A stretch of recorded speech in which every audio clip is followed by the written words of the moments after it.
豬血豬腦當美味，內臟做成頂級滷貨，怎麼輪到生雞蛋就沒人敢動筷了呢？可為什麼只有日本人才敢吃生雞蛋呢？在咱們的認知裡，雞蛋要麼煎得金黃焦脆，要麼煮得實心入味，就算做溏心蛋也得把控好火候，確保安全。可日本人倒好，把生雞蛋吃出了花樣。熱米飯上敲一顆，淋點醬油拌勻就是國民早餐。壽喜燒裡的嫩牛肉必須裹上一層生蛋液才肯入口，就連拉麵裡的半熟蛋也得追求蛋白微凝、蛋黄流动的狀態。要知道，生雞蛋裡可能藏着沙门氏菌，这可是连咱們吃貨都不敢輕易嘗試的風險。可日本人不僅敢吃，還把生雞蛋當成了日料的靈魂，人均每年要吃掉337個雞蛋，穩居世界第2。可明明很多國家都把雞蛋煮熟吃當成飲食常識，為啥偏偏日本人對生雞蛋愛得深沉？難道他們天生就不怕細菌感染嗎？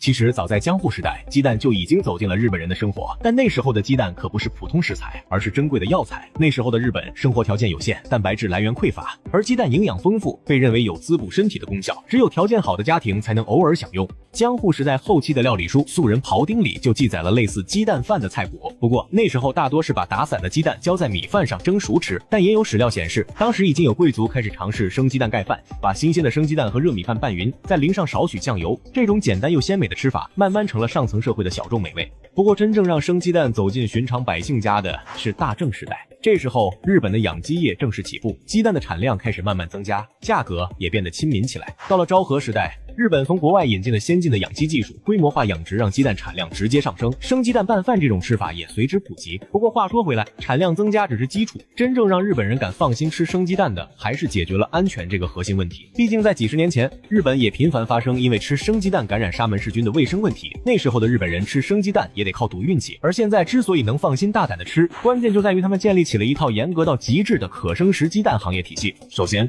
這套體系從雞的源頭就開始把控了。日本的蛋雞養殖有明確的標準，小雞長到150天左右，體重達到1700克左右才開始產蛋，210天左右進入產蛋高峰期，這時候的雞蛋質量最好。而到了近600天，產蛋率降到80%時，這些蛋雞就會被淘汰。而且養雞場的環境管理也堪稱苛刻，都採用一體化籠養，室內的溫度、光線、衛生都由電腦系統精準控制，從源頭就開始減少細菌滋生的可能。而且飼料和飲水的管理也一點不含糊。為了保證雞蛋的安全和口感，蛋雞的飼料都是按照相關法規嚴格配置的，絕對不添加激素等有害添加劑。就像高端可生食雞蛋品牌赤玉還和全球頂尖的維生素提供商荷蘭 DSM 蒂斯曼合作，定制營養豐富的維生素玉混料，裡面富含多種人體必需的微量元素。飲水則採用英國飲用水淨化系統，確保每一口水都乾淨安全。更重要的是，通過科學的飼料配比，還能讓雞蛋擺脫腥味，這也是生雞蛋能被接受的關鍵。雞蛋產下來之後，後續的處理流程同樣嚴格，這些雞蛋會被集中到專門的分級場所，先進行清洗，去掉表面的髒東西和細菌，然後通過光照檢測，查看蛋殼是否有裂縫，有裂縫的雞蛋會被直接淘汰。接下來還要進行稱重和篩選，對雞蛋的大小、蛋殼顏色進行標準化分類，不符合標準的雞蛋也無法進入市场。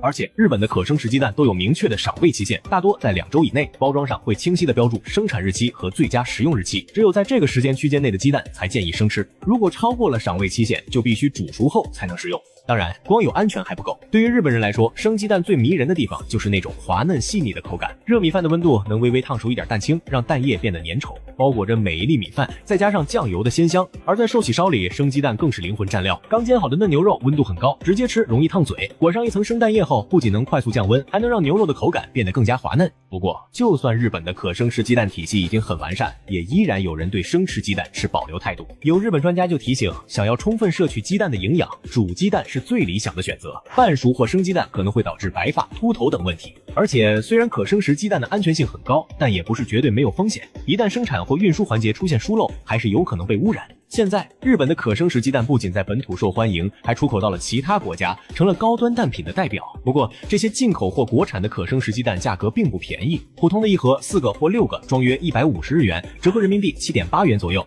而高級雞蛋一個就能賣到1000日元以上，折合人民幣52元左右。有人會問，這麼貴的可生食雞蛋到底是不是智商稅？其實答案很簡單，如果你喜歡生吃雞蛋的口感，又擔心安全問題，那麼符合標準的可生食雞蛋就是值得的。但如果只是用來煮熟吃，那就完全沒必要花這個冤枉錢。畢竟煮熟的普通雞蛋營養吸收率反而更高，味道也不差，你們說呢？